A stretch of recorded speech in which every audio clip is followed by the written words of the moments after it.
I come in, sir? Yes, please do. Good afternoon, sir. Good afternoon. Please take your seat. Good afternoon, sir. You're comfortable? Yes, sir. Divyanshi, right? Yes, sir. So, Divyanshi, will you prefer English as your medium of interview? Yes, sir. You're comfortable in English? Yes. Okay. Right, Divyanshi, you must have noticed that we are taking COVID-19 thing very seriously, and Yes. we are taking whatever steps necessary for that. Yes, sir. One of the steps is that we have kept your chair at adequate distance so that you feel safe and all of us feel safe, right? Yes, sir. You can, and another advantage of keeping the chair that far is that if you choose to remove your mask, you will be feeling safe enough because there is adequate distance, and also you'll be avoiding that fogging thing on the Yes, sir. Yes, sir. glasses. So, if you would like to remove your mask, Yes, sir. Yes. please do. Thank you, sir.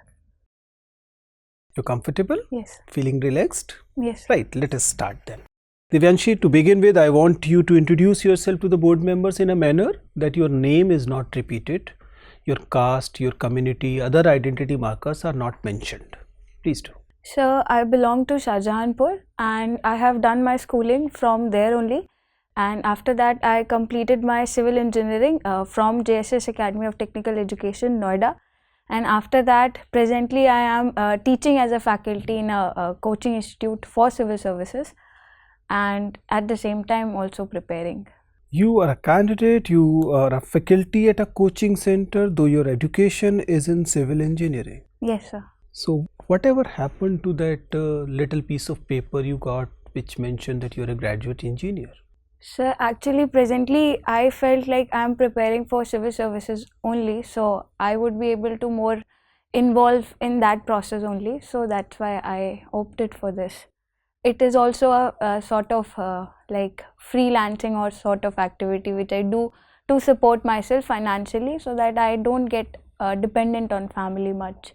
It's not just your choice of job that is baffling, but also your choice of optional. You studied civil engineering, and civil engineering is very much available as one of the optional subject. Why geography and not civil engineering? So, went through the syllabus for civil services, I realized that if I will take civil engineering as optional, my scope would be limited to optional only. Whereas if I take geography or any other subject, that ways it can help me more in GS and other subjects also. So that's why I took.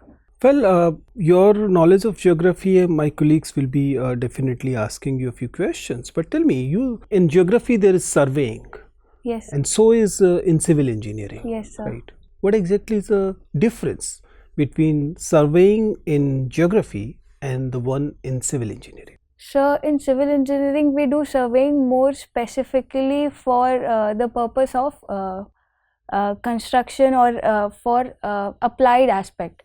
Like for road construction or other activity, we check the level, whether the field is leveled or not, or these kind of activities, like whether there is water table that is not very much close to the surface. So for that, we do surveying in construction or other activities.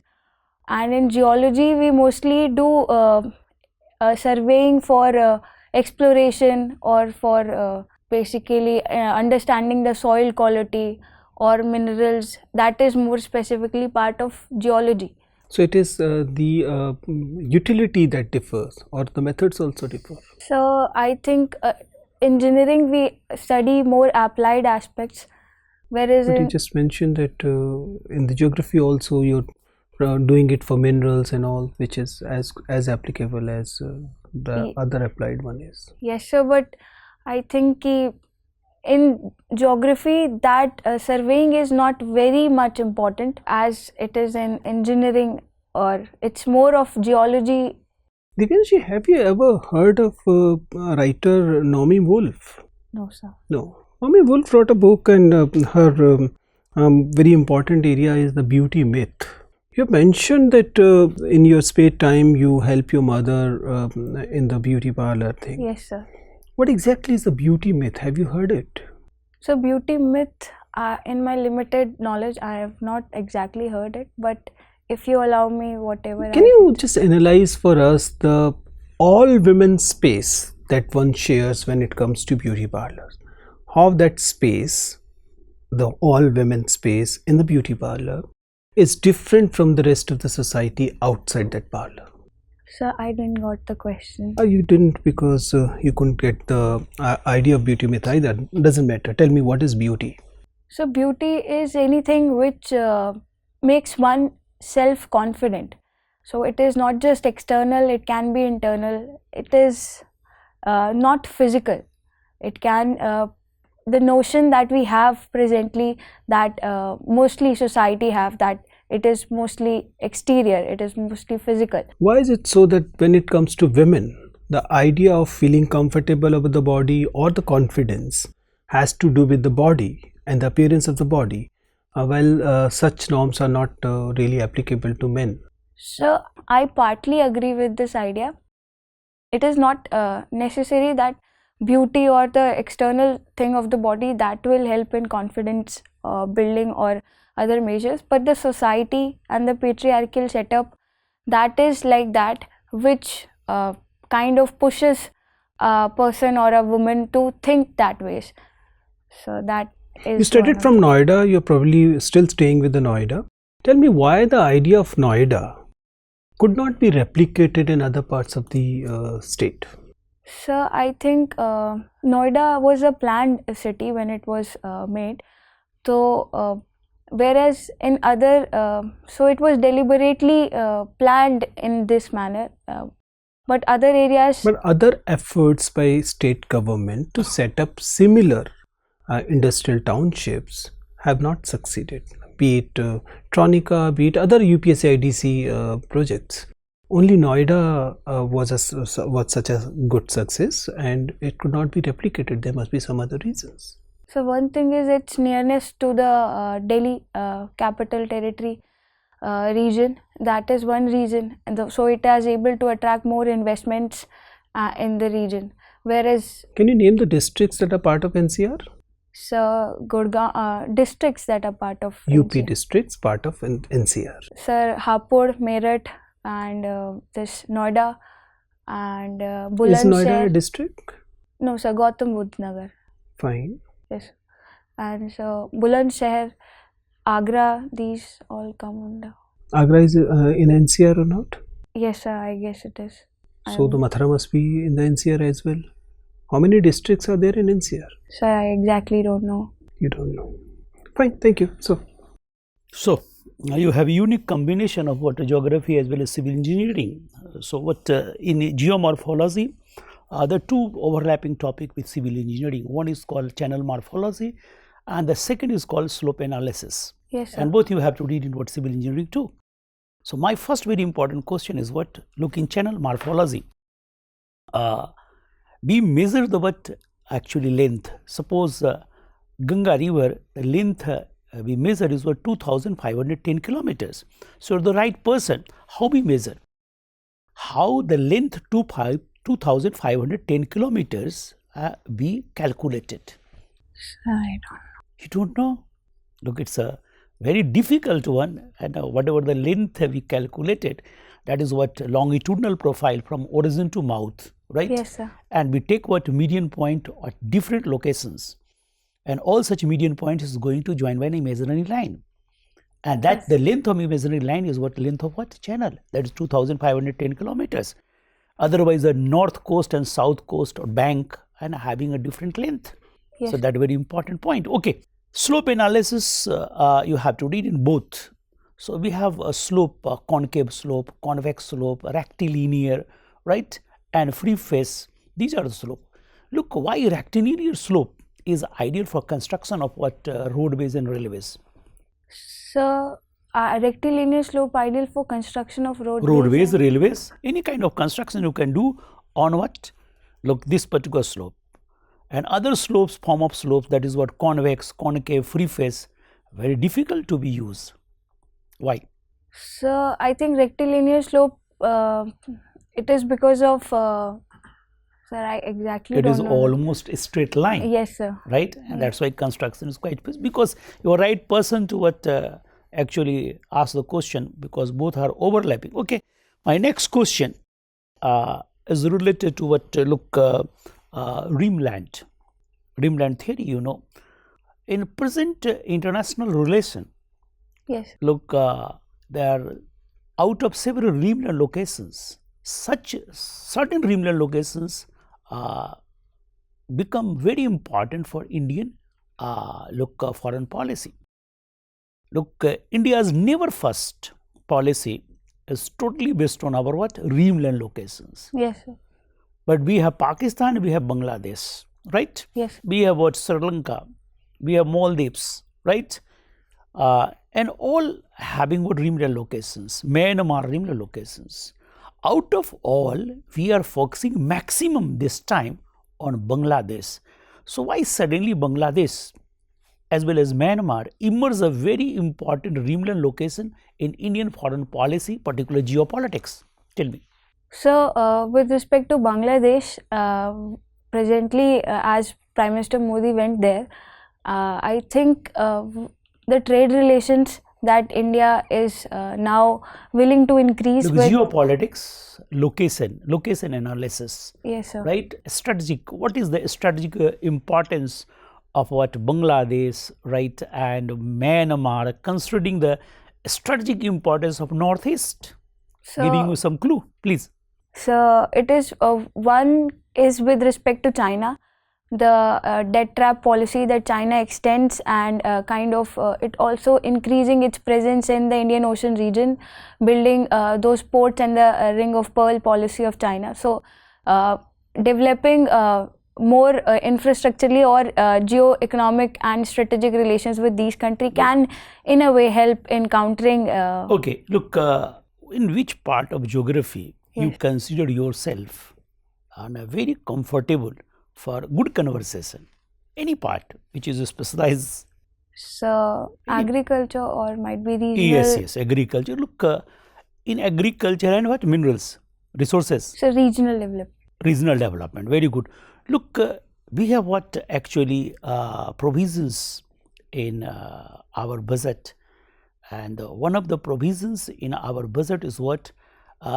Green scheme. So how green scheme in agriculture is going to help a lot to small and marginal farmers of what? Uttar Pradesh.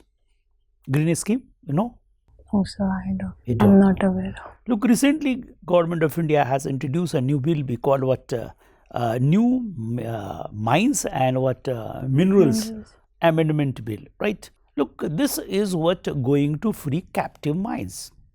We have captive as well as non-captive mines. So definition is going to change. All of the mines would be non-captive mines. So how the non-captive mines is going to increase the GDP of India on one hand, or Atmanirbhar Bharat concept on the other hand.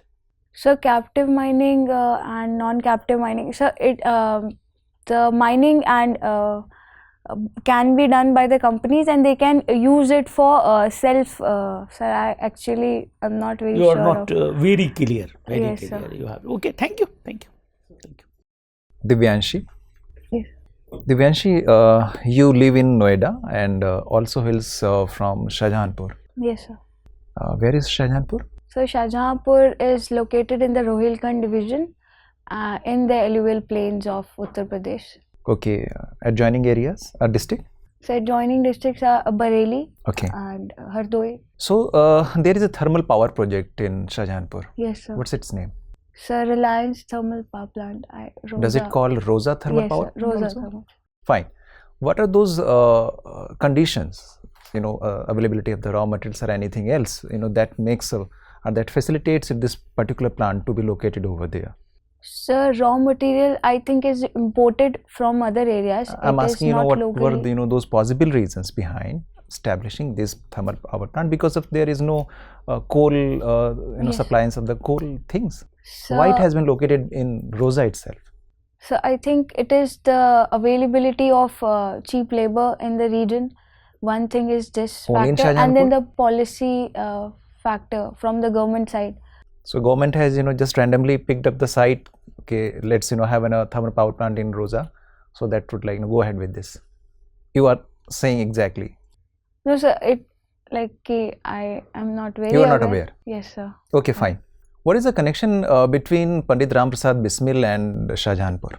So Pandit Ram Prasad Bismil, he was initiating the movement freedom movements in 1920s from operating from this region of Shahjahanpur, and particularly he is related with the Kakori Kand, that was related with robbery of that British goods. So why there is a memory place at Shahjahanpur railway station?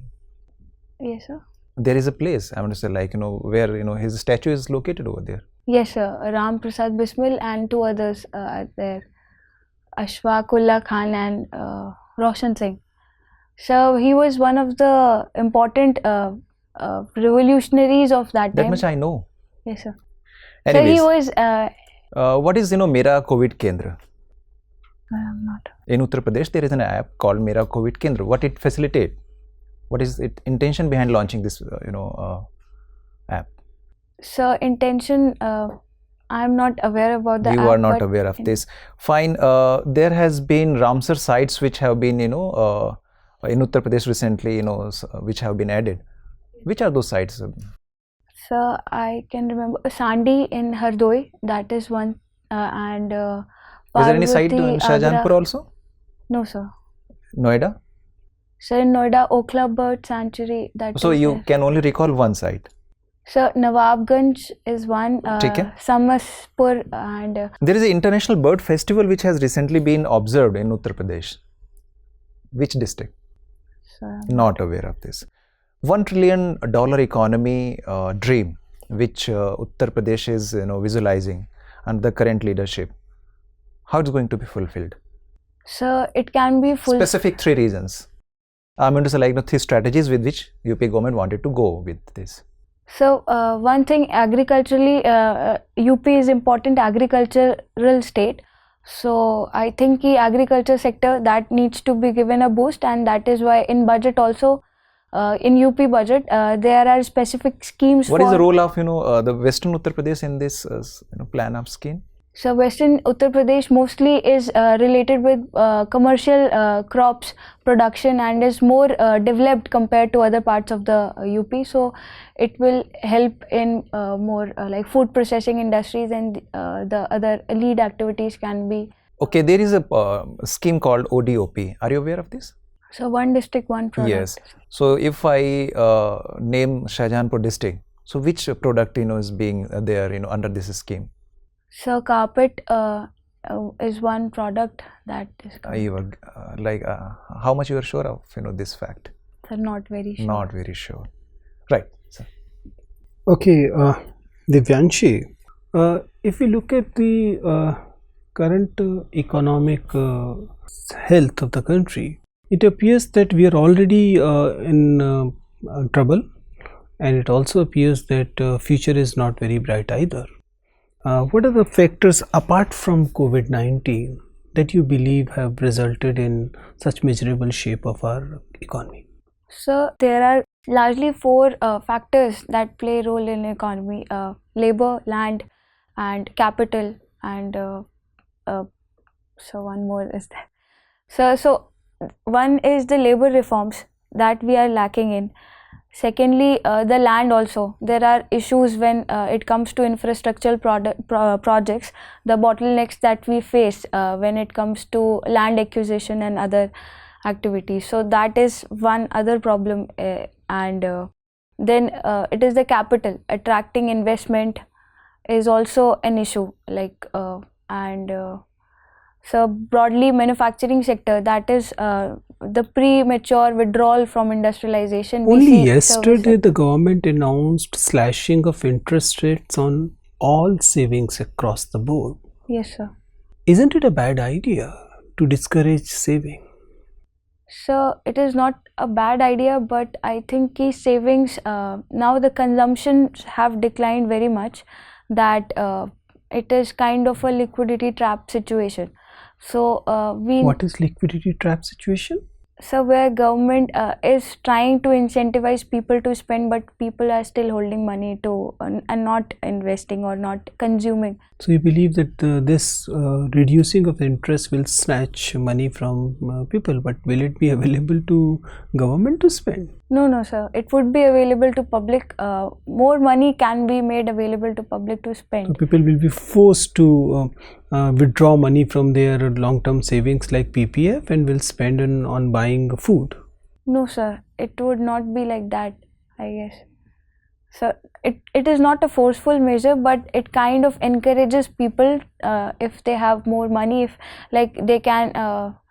So in that. You way. are a faculty in a coaching center. Yes, sir. And this coaching industry during pandemic has been suffering like any other industry, maybe a little more. Can you tell me what exactly is the volume, magnitude of this impact of COVID-19 on your industry? Sir, I think the impact would be more short term. The impact was more visible, where the classes could not be conducted in offline manner. So the physical aspects of the issues, but in broader term or in longer term, with the presence of digital technologies and now more and more institutes they are coming on digital platforms, I think it would not be having that deep an impact. Fine, Divyanshi, it was nice talking to you. Your interview is over. You can go now. Thank you, sir. Thank you. आइए Divyanshi, take your seat. You're appearing for UPSC as well? Yes, sir. Right. पहली attempt है UPSC में? Sir, no, third attempt. Interview? First interview, yes. Fine, Divyanshi. So tell me, how was it? What are the areas you are comfortable and where you believe that you need to work a bit? Sir, I think I need to read UP related material more. In UP interview, it makes sense to prepare your state as well as maybe district. District is not that important, but sometimes in course of your introduction, you may tell them your district, and then some questions may crop up. Otherwise, they don't have your district in general. But it still makes sense to prepare that, right? But UP you must, right? See, Divyanshi, you're a good candidate. Your personality is good. You carry both your verbal and non-verbal communication. There are a few places where you can calibrate a bit, but otherwise generally you are doing good. Your sitting posture is good. I'm not happy with your listening posture. Your listening posture is like right now. You have this little tilt in your neck and then you lean a bit. Yes, It sir. appears as if you're not very formal while you're communicating. My advice would be that appear straight, right? I mean, attentive listening is important, but it should not be very visible in terms of the way you facial expression and the body postures are there, right? So you can be more formal there. Otherwise, generally your voice level is good. Eye contact, I'm happy. Flow is not bad. It's only the hand movement which maybe you can work on. Okay. I mean, generally we advise candidates to place your hands like this rather than, I mean, holding your hands or that way, right? That you can work on. Other things, good. As far as the content is concerned, in general, there aren't many areas where you're clueless. But on most things you know what is being talked about. So but whatever time you have, use that judiciously to revise a few things. Other things, generally I am happy. UP you have to see, at a few places you need to have a little more energy, a little smile here and there. Other things usually good. When it comes to abstract or analytical things, maybe a little more effort will help. Maybe it will be more useful when the UPSC things come, but even in this interview you can try your hand on analyzing more abstract things whenever such a things is presented to you. Other things I am really good. I believe that you are doing good. हाथ बांध कर बैठने से थोड़ा सा बचना है, ठीक है ना? बाकी चीजें अच्छी हैं. All the best. Thank you, sir. Sir, and one question. Do I need to read geography, like particularly for UP interview? Like देखिए, channel? there's no syllabus of interview in general, but it is your optional paper. Yes, sir. So and need to understand from this side of the table, they don't Yes. have many things about you. Your def is not there. The only thing they know about you is your optional, Yes. right? So it's very likely that they'll be forced to put a few questions. There cannot be a syllabus, so it can be anything in geography. It can be a layman's perspective or it can be a specialist perspective. So whatever time you have, as I said, use it judiciously to revise a bit, especially in your optional. Thank you, sir.